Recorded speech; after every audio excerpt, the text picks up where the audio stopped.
that's what I always say. Put 5 irons in the fire and let them burn up. So, that's the way. Oh, hey, welcome to Music Scene Investigation, everyone. We're glad to have you with us this week. Caught me a little bit by surprise there, I guess. Well, if you've never, ever been a party to Music Scene Investigation, you're in for a treat. What we do here is we offer indie artist music reviews on their music. We do it all free of charge, of course. All you have to do as an indie artist is submit your music at musicsceneinvestigation.com. It's very easy to do, and we welcome any indie artist around the world on the site. We just want to make sure one thing you know about the rules. It's got to be under 5 minutes, radio friendly, and all original. No covers, please.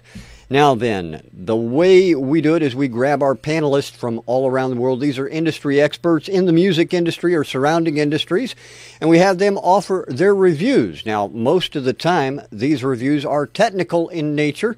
It's not a touchy-feely kind of thing like you're going to see in, I don't know, the Rolling Stone, perhaps, or something like that. We're going to give you a review you can use. That's the way it works on MSI. Now then, our panelists, we have 2 in-house panelists, 1 guest panelist joining us every week. Let's meet them now if we can. Our in-house panelist from London, England is Ian Husbands. Ian, welcome once again. Hello, how are we doing? Doing very well. How are you? Yeah, not bad, not bad. It's like my new backdrop this week. You've gone two-tone on us. I've got a bit more hippie, a bit more hanging tapestry type thing without the actual weaving, because we haven't started that yet. Reminds me of the 1970s two-tone cars. Oh, well, that 70s is good, isn't it? With the vinyl roof and day glow color on the bottom of the car. Yeah. No, we've got none of that here. Well, you're moving up. What I have got. Well, what have we got? I have got some results for our witness statement from last week. Well, let's hear the results, yes. Well, it would seem, except for the songwriting, which was given to song 1, the audience agreed with us on the rest of the things with performance and mix and production, in that song 2, which we actually gave Song of the Week to, was the best track. Which was the Graduates with their Diddy Bob Marley track. Yes, and I've still got that little hook bobbing around my head. Yeah, actually, that was a fun song. So, I want to remind everybody that this week they can also join in on that Be a Witness poll. All you have to do is listen to the music you hear, then click that button, the Be a Witness button, off to your right-hand side, and make your answers known. It's very easy to do, wouldn't you say, Ian? Oh, I think it is. I do too. I do too. Well, thanks for being here, and thanks for updating us on the poll. Not a problem. Our next in-house panelist is from New York City. He is a recording engineer by trade. His name's Tom Chianti. Tom, welcome back. Yes, well, it's nice to be back. Hospital is no place to be for anybody who's sick. Yeah, I agree with you 100% on that. So what was the verdict from the doctors? What did they say was They liked song 3 better. Okay, that sums that up. And as to your health? Oh, my health? They never discussed that with me, it seems. Because when I went for my follow-up is when I got all the results, and I was like, they didn't mention they changed my medication or all this stuff, and I said, good luck. Because until I go to see my own cardiologist, we'll figure out what's going on from now. Thank you very much, and thanks for the oxygen. I gotcha. By the way, appreciate you being here, Tom, as always. Glad you're still kicking, man. Kicking is the word. There you have it. In the chat room, Strig D, or AZ as I like to call him, says, we may want to clarify European radio friendly because U.S. radio sucks. Well, that's one thing I wanted to say about the Graduates. They did a great job in making their track radio friendly. Yes, they did, and it's they put a lot of effort into it. It's what we would call the target version. Yes. Or a clean version where anything relating to drugs or words that are curse words. Well, yeah, swear words that are questionable taste. Yeah, they bleeped them out very well. Yeah, they did a fine They job. did a good job on that. I believe you 100%, and I agree with you. Now, our guest panelist today has been with us, I think, more than any other guest panelist, and we always have him back because he's so much fun to hang out with, and he tells us all these cool stories in the background, you know, before the show.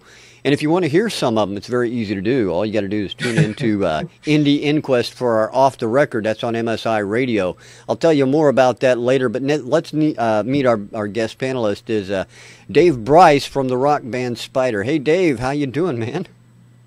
I'm doing well, thanks, Rich. It's always good to have you with us, man. You know, I think, you know, really, you need to take over my job. That way you're on the show every week. You're like flypaper, Dave. Yeah, I keep sticking around. God bless Thanks for inviting me. No, we're happy to have you with us always. Now, I know that you've been up to some business since last time we had you on. You've been out playing and stuff like that. So why don't you tell us what's going on, Dave? Yeah, we don't do that many gigs, but we did a gig last night in Tilehurst in Reading, and it was a working man's club. So it's a bit strange. Now, kind of walk it. Now, for our viewers and listeners who may not know what a working man's club is, why don't you give us a little bit of background on what that is and how it would differ from a normal, you know, gig? Well, you get a pub, you get a rock crowd. Rock bands regularly play there. At a working man's club, you get a lot of kind of cabaret acts, very quiet, background music. And our singer didn't think his band was suitable to play this venue, so he opted for us to play there. And his band, they cover AC/DC and Thin Lizzy, and they're a great band. I've decked for them a couple of times before, and they really are a rocking band. So we did it, and we're not a quiet band. We I was going to say, you're not out there playing like Billy Joel or anything like that. You're out rocking, right? We are full-on rock band, and we play a variety of music from the 70s and the 80s, and some of my songs as well. So I'll give you an example. Okay. We all set up. I stroke the strings of my guitar, and it's loud. And then I hit a couple of notes. The guy to me right, he says, "Oh no, you better turn that down." I thought, "Oh my, here we go." It's going to be one of those nights. Going to be one of those nights. And I'm thinking, in the early Spider days, they would have these sensors on the wall in the pubs, and as soon as you go over a certain decibel, it would cut the music.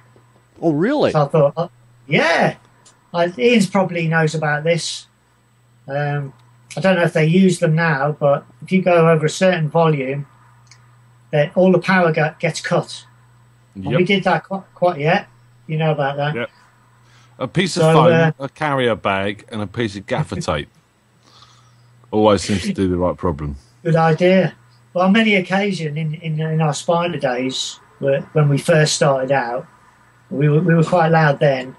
And we would usually blow them off the wall. It's good fun. That's one way to fix it. That works too, yeah. So, so any case, we set up. We do a little bit of a sound check, and then we start. No, in fact, we didn't do a sound check. We just started, and surprisingly, most of the people enjoyed it. They had a great time.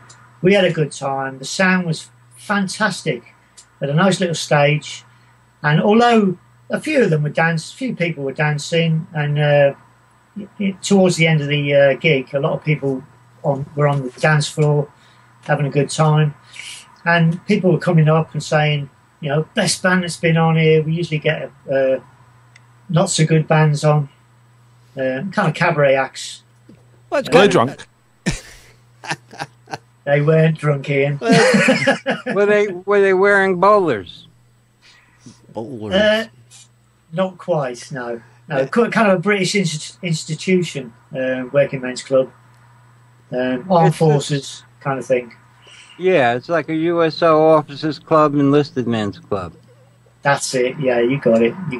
So now but it was good. Well, now what have you got coming up in the future? I know that you got a lot of things in the works. Is there anything you got working on that you can let us know about now? I can show you this if you can see it. You're gonna hold it up a little bit higher. There you go. A little higher, a little higher, a little higher. Yeah. Higher. It's That's upside better. down. No, it's not upside down. It looks like Not upside down because it's. No, that's right. It's right. It's mirrored. It's mirrored. It looks like a cover art. Yeah, I mean you got spider at the top, the spider at the top here, and Brian did the artwork on this, and I'll just put my glasses on because I can't read anything. And Cherry Red Records are going to release 4 CDs in a box set. It's called The Spider, The Complete Anthology. And the first 2 albums have been released by another record company, a dubious record company, before. This is all properly mixed. The good thing about this is that the 3rd album, which was only released partially, only 1,000 records were released before the record company went bust, is being released on, as part of this box set. Wow. So I'm quite excited about it because we feel that it's like we've matured with the music that we played. The first album was fresh. We toured constantly with these songs. Finally, we got to put it out.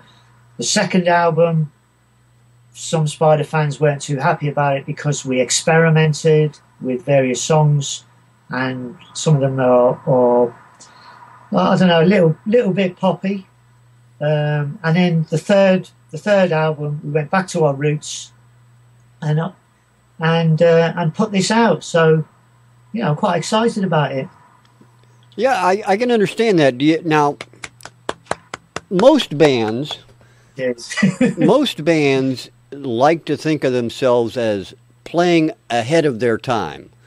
Is that something you would describe, your music in the time you were with Spider, as you guys were playing ahead of your time?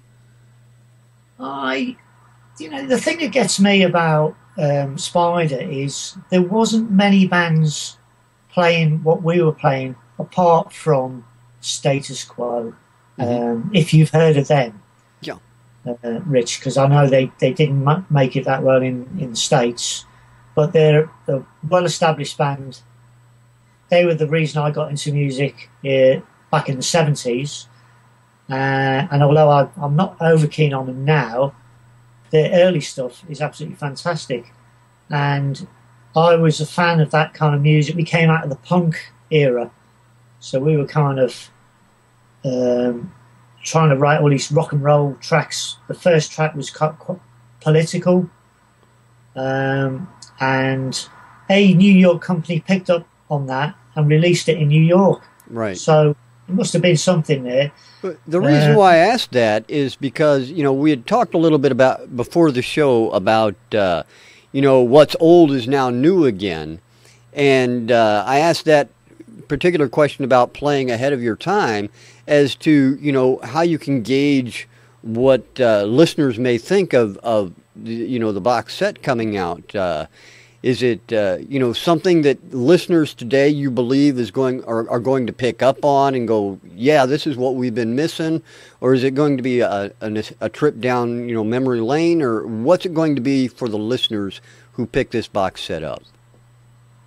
I think it's going to be more a trip down memory lane for a lot of Spider fans who I'd like to think would buy this.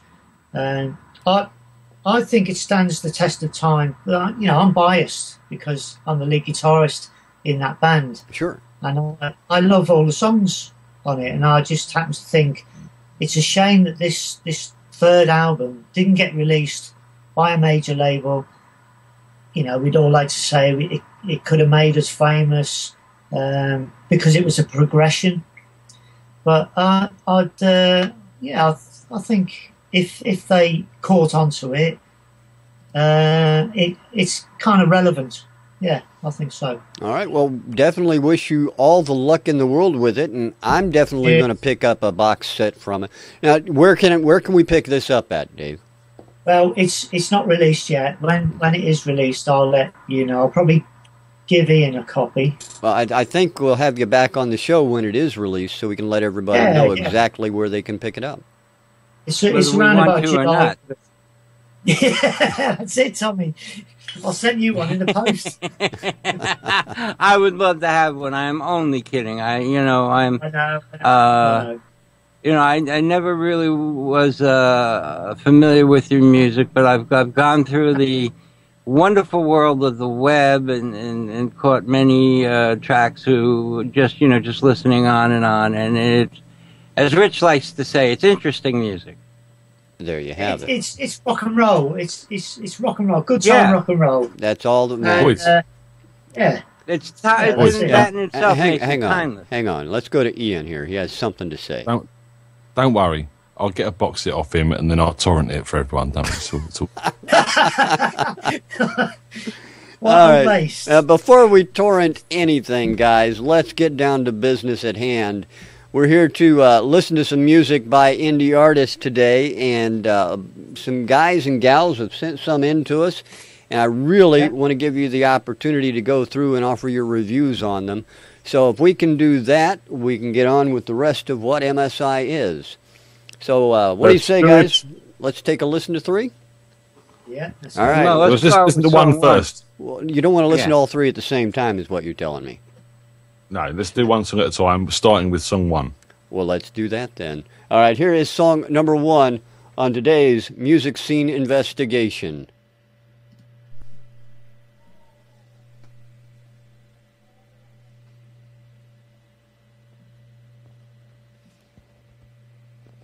Okay.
about this little guy? Bass? Oh no. Well, never mind. You guys must be freezing. Follow me, let's go to my house, okay? Come on, guitar.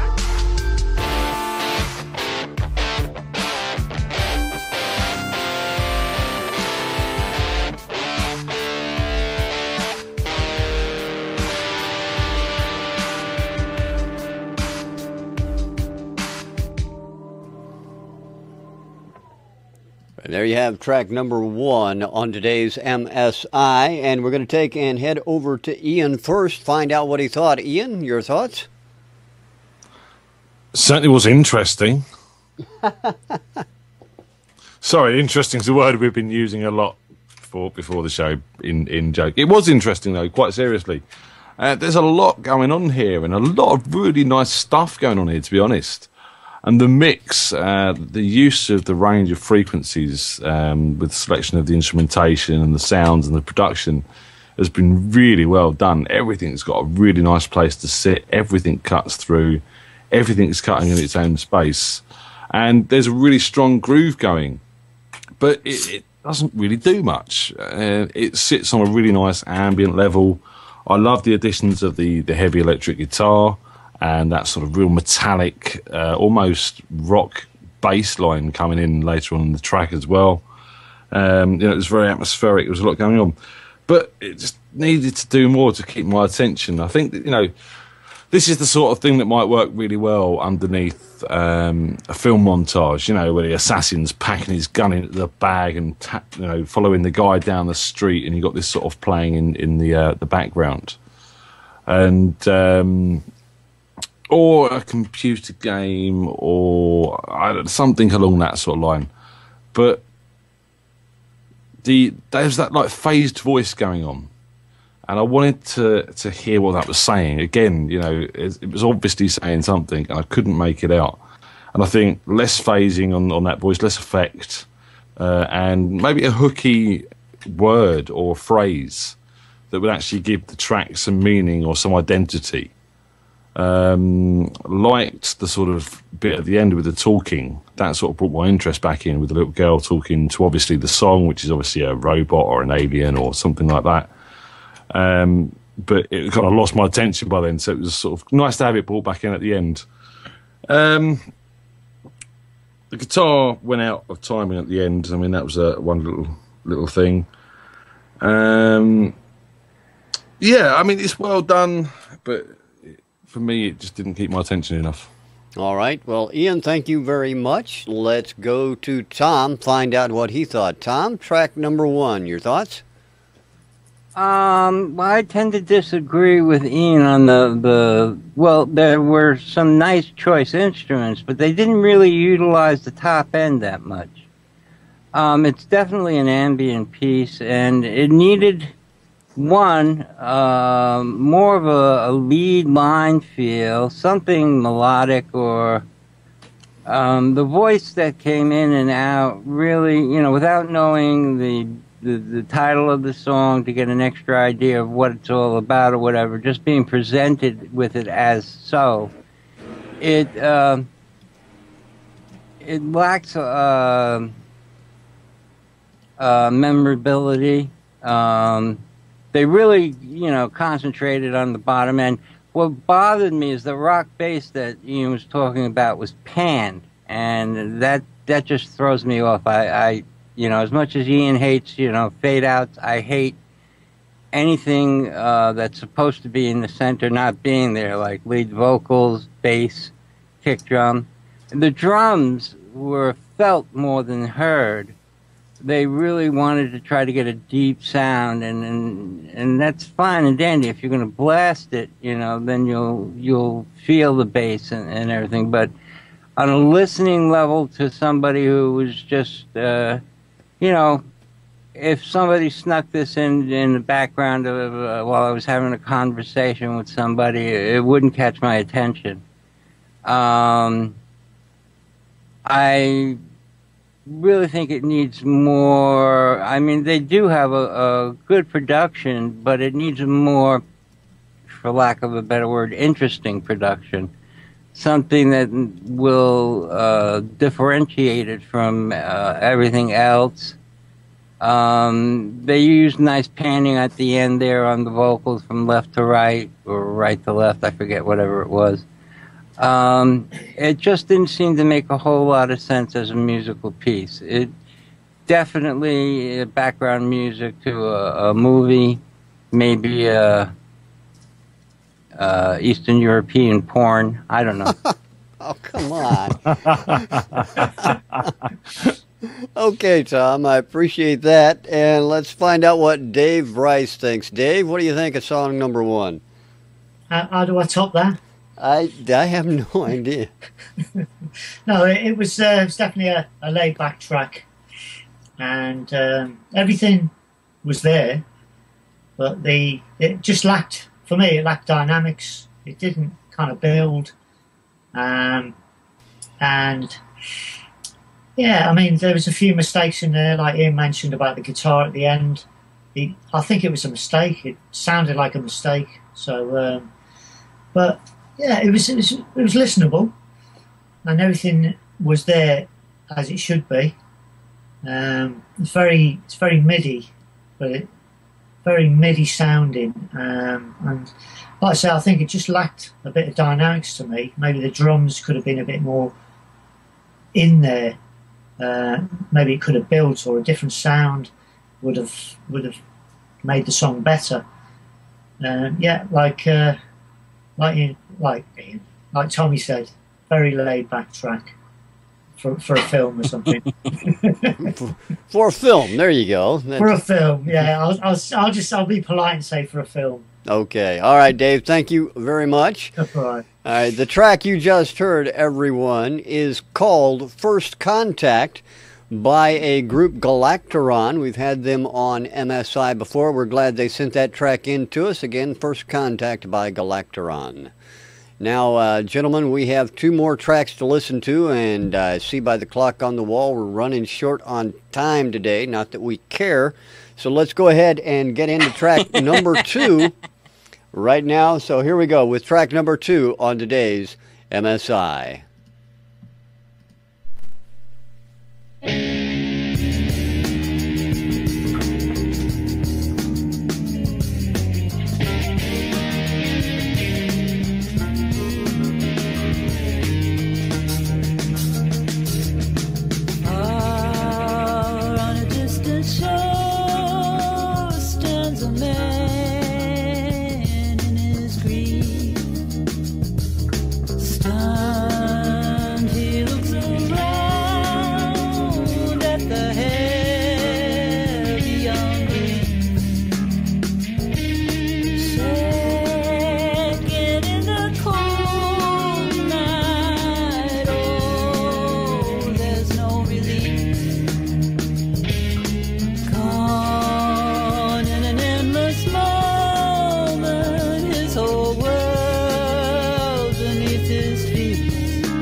There is song number 2 on today's MSI. Let's go to Tom, find out what he thought first. Tom, song number 2.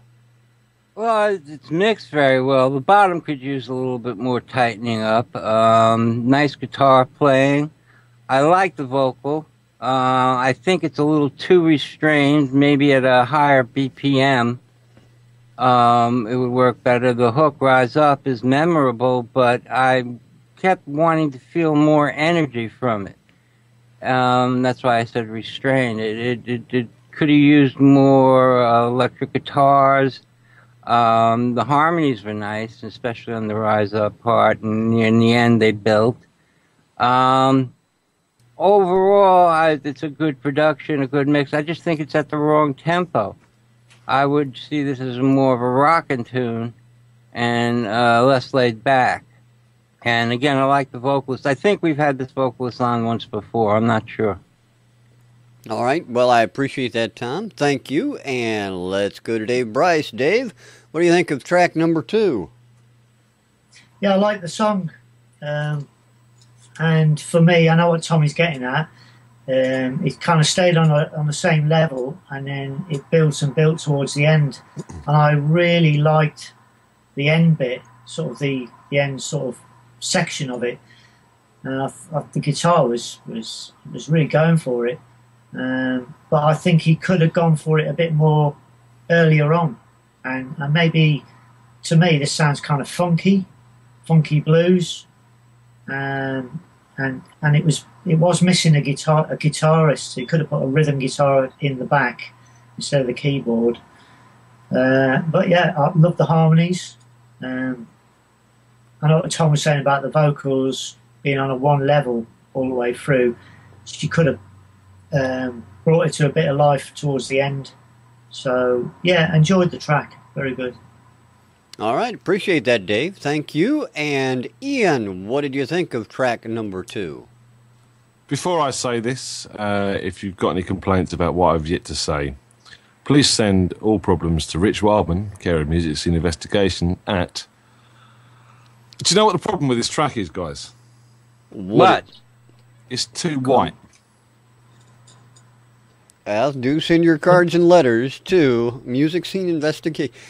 Go ahead, explain yourself. It's black and blue. It's got that sort of religious gospel edge to it that is not being rejoiced. It's that sort of white Catholic rise up, instead of the sort of black gospel choirs going rise up, you know, and convincing me that that's what I want to do. Because at the moment I'm getting rise up, I can't be bothered. Rise up, no, I still can't be bothered. No passion, no drive. And agree with Tom, this could do, I mean, there's such a strong bass groove. It really does sit nicely with me, that bass groove, and there's the way it sort of sits along on the drums. The drums were good. I like the sound on them. Could do with being a touch faster. Just to sort of drive that track through a little bit and make that vocalist work harder. She needs to sound like she wants to rise up. She needs to sound happy that she's rising up. You know, gospel comes from the sort of pain of the oppressed black slavery, and they used to sing while they were working to keep the spirits up. If they sung like this, I think they'd all been pretty depressed pretty quickly. You know, but it was rejoicing, it was celebrating, and it just doesn't sound like she is. All right. Well, Ian, I appreciate your candid thoughts. Go ahead if you got more. Without, just picking on the vocalist, the rest of the band were really great. There's a lot of good stuff going on there. Loved the guitar player. He played some really nice stuff in there. The tone was good. The performance was good. The recording was good. Everything was good. But that vocal was dominant in the mix to me. It was too much, especially when all the backing vocals started to come in. I felt the mix on the backing vocals was a bit unbalanced. More work with the panning and reverbs just to knock them back a little bit and sit together rather than on top of each other. And they did drown out the track on that chorus as they all started to come in. The drums were like losing, the guitar and the bass was sort of there but not there enough. So I'd look at that as well. But really does need that vocalist to be happy about this, enjoy it, sound like you're having fun. Sound like you make me want to rise up. All right. Again, thanks for the candid review. And once again, that email address for all those other people who... Just send it to admin@msi.icweekly.net, and we'll sort through them. All right, let me introduce the track to everyone. Track number 2 is called Rise Up. That's from Acozean, and that's one half of the Sisters. I'll just have you know that. Ah, I knew she sounded familiar. Yes, indeed. All right, gentlemen, we have a final track to listen to. So let's get to it and take a listen to track number 3 on today's MSI.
There you have track number 3 on today's MSI. Dave's got a friend with him, and we're going to go to him first. Dave Bryce, what do you think of track number 3?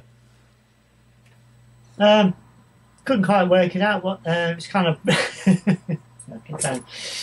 Yeah, it's a weird one. This is for what it is. It's good.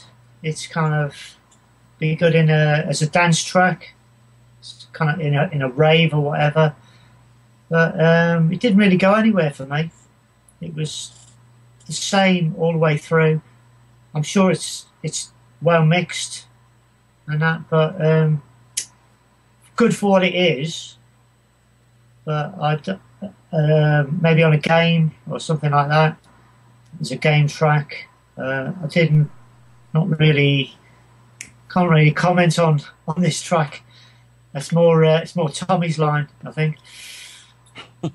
Eastern European film. Yeah, definitely.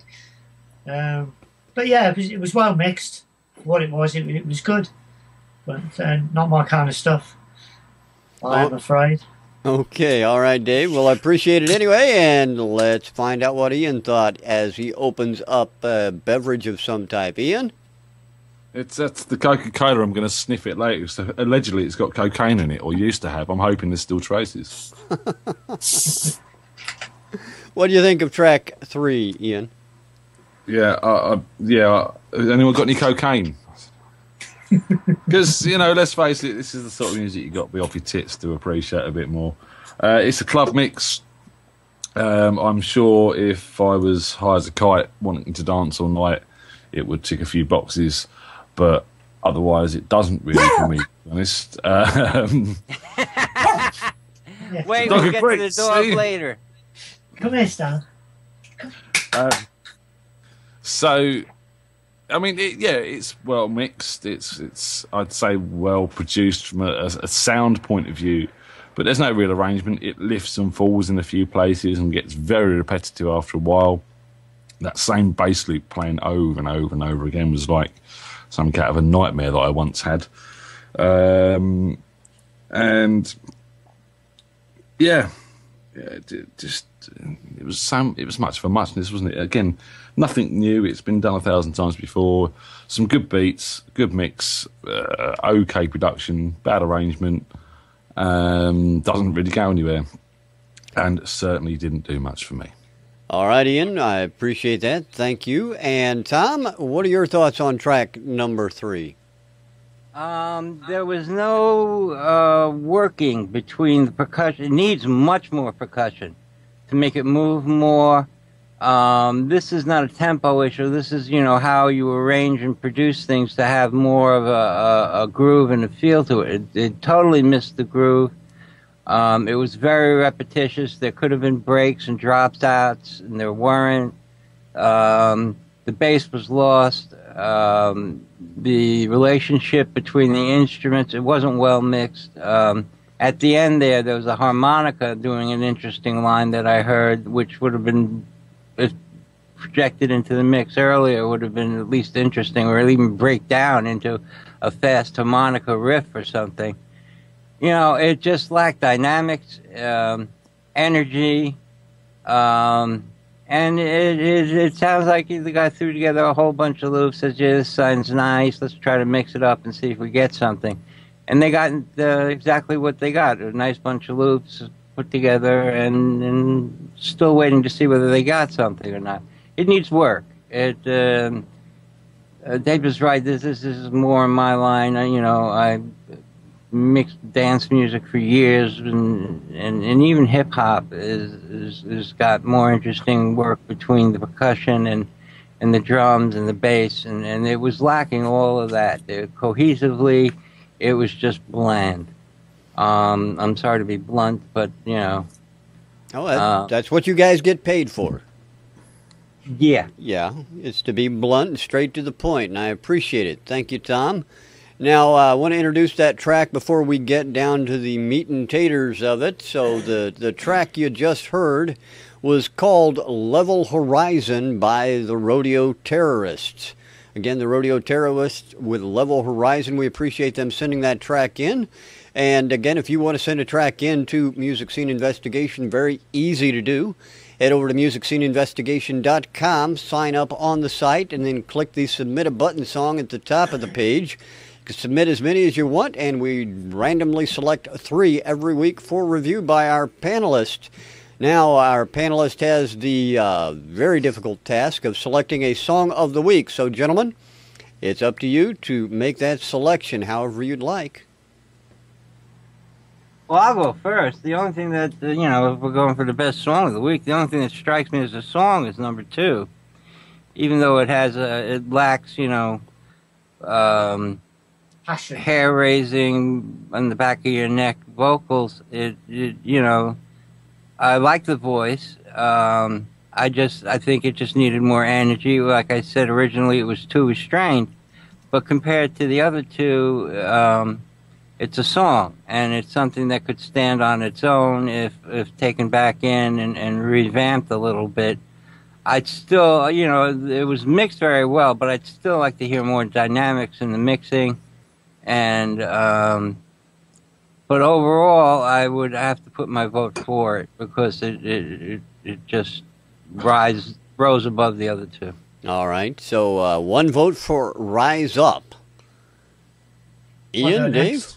Either one. Yeah, I'll go for song number 2 because, like Tommy said, it's a song, and they could go back in and maybe redo the vocals, give it a bit more passion. Like Ian said, it just lacked dynamics, and I think there's nothing wrong with the harmonies. The guitar was fine. Perhaps the introduction of a rhythm guitar would give it a lot more credibility. But yeah, song number 2 for me. All right, there's 2 votes for song number 2. Let's go over to Ian. Ian, your thoughts? I think, based on the criteria the guys are looking at, it is the best song this week. It is the only real song this week. And again, really would like to hear her let loose on that and let us know she's enjoying it. But the musicianship is outstanding behind her. There's some really good playing going on. Just want to hear that more. The rest of the other tracks, I really like the concept behind number 1, but it just left it too late for me. The climax wasn't close enough. Never is. And we're talking about the song. Well, I'll leave that. Eastern European film. and song 3, just too repetitive for my liking. Okay. So definitely number 2. All right, a unanimous vote then for song number 2, Rise Up by Acozean. And we appreciate her sending those tracks in, as well as the other 2 artists. And want to thank you, gentlemen, for your duty on the panel as well. Dave, thanks so much for being here. Appreciate that. You rock, man. You rock. Can't wait for that box set to come out. I'm going to have to find out where to get one so I can buy one. I'll tell you that. Now, I want to remind everybody to head over to that Be a Witness page, click on that button, and get your votes in. Let us know what you thought. Did our panel get it right or not? So let us know, and we'll bring you the results of that on Wednesday and also next Sunday. So, Dave, once again, where are you playing at next, do you know? Next gig is in September, which is a long way off. Well, where's it going to be so we can make sure we get there? Get tickets early. I got to start walking now. It's at the Rising Sun in Slough, and it's in September. So we may get some gigs between now and September if anybody wants us to play. Of course, all the other guys are in different bands as well, and they're performing, so I have to slot in with whatever they're doing. But, yeah, I'm sure we'll be doing a few more gigs. So I look forward to them. Excellent. We definitely look forward to them as well and having you back on the show at some point very soon. So, again, thank you very much. Now, before we go, I want to remind everybody of who our guest panelists will be next week. I'm going to turn that over to Ian so he can remind everybody. Ian? Is it Mr. Ken Scott? Absolutely is. And Mr. Ken Scott is? The voice of chasing UFOs and the voice of something about Sasquatch or other things.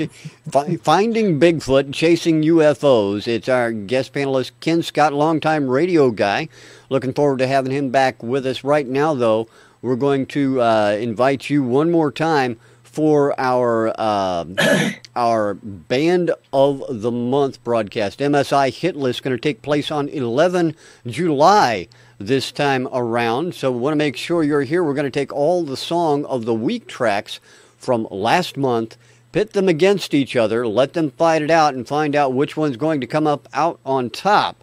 And we hope you enjoy that as well, and tune in for that on MSI Radio. That's sponsored by Live to Play Network, Sound Pro Live, and the package is put together by not only the Live to Play Network, Sound Pro Live, but also Butterflies Radio. The Indie Music Bus is in there as well with some great PR stuff going on, some great gadgets and prizes. So we're looking forward to that again, the 11th of July, MSI Radio for the Hit List. We're going to play out now with Rise Up, and appreciate you being here. Thanks, everybody. We'll talk to you again next week right here on Music Scene Investigation.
Without sun.